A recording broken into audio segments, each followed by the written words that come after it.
পৌষ পার্বণ উৎসব বলতে যে পিঠেটা সবার প্রথমে আমাদের মনে পড়ে সেটা হলো সরা পিঠে। প্রথম দিন সরা পিঠেই খেতে হয়, তাই আমি আজকে তোমাদের সাথে শেয়ার করব সরা পিঠের রেসিপি। বাই দ্য ওয়ে, নমস্কার বন্ধুরা, আরেকটি নতুন ভিডিওতে তোমাদের অনেক স্বাগত জানাই। চলো তাহলে আর দেরি না করে আজকে এই রেসিপিটি শুরু করি। আমাদের তো পিঠে বানাতে সবার প্রথমে যেটা লাগবে সেটা হলো চাল। আমি প্রথমে আতপ চাল মিক্সিতে গুঁড়ো করে নিয়েছি। সরা পিঠা বানাতে কিন্তু চালের গুঁড়ো আমাদেরকে গুলিয়ে নিতে হবে। আমি এখানে প্রথমে গামলাতে চালের গুঁড়ো নিয়েছি, তারপরে সামান্য পরিমাণে লবণ দিয়েছি, আর এখানে গরম জল দিয়ে প্রথমে খুব ভালোভাবে গুলিয়ে নিচ্ছি। চালের গুঁড়ো গোলানো আমার হয়ে গেছে। এবার যেটা লাগবে সেটা হলো লবণ জল। একটা বাটিতে জল নিয়ে একটু বেশি করে লবণ দিয়ে একটা কাপড় রেখে দিচ্ছি, সেটা আমাদের লাগবে, আমি দেখাবো।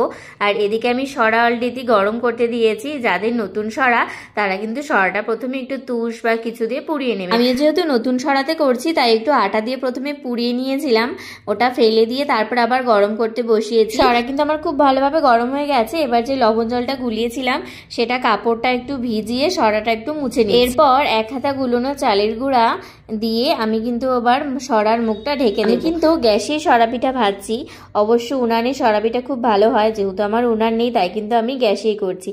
গ্যাসের ফ্লেমটা কিন্তু হালকা থেকে মিডিয়ামে রেখেছিলাম, বেশি বাড়িয়ে দিইনি, নয়তো পুড়ে যেত।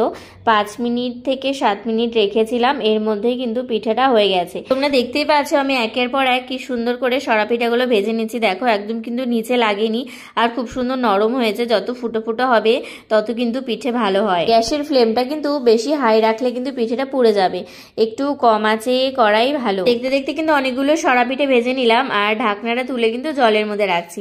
দেখো এটা কিন্তু খুব সুন্দর হয়েছে। আমার কিন্তু অলরেডি প্রায় সবগুলোই কমপ্লিট হয়ে গেছে, আর কিন্তু নেই, কোনোটা একটু একটু পুড়ে গেছে, তবে বেশিরভাগই খুব সুন্দর হয়েছে। দেখো এটা কিন্তু খুব সুন্দর নরম নরম হয়েছে, সবগুলো এরকম নরম হয়েছে। এবার কিন্তু এগুলোকে দুধে দেওয়ার পালা। দুধে দেওয়ার জন্য তো এবার আমাদেরকে দুধ জাল করতে হবে। তোমরা চাইলে গরুর দুধে করতে পারো, আমি কিন্তু প্যাকেটের দুধে করেছিলাম। আমি এখানে 1 কেজি দুধ নিয়েছি। দুধটা নিয়ে খুব সুন্দরভাবে জাল করতে হবে। জল দিইনি কারণ আমাদের যেহেতুটা ঘনই করতে হবে।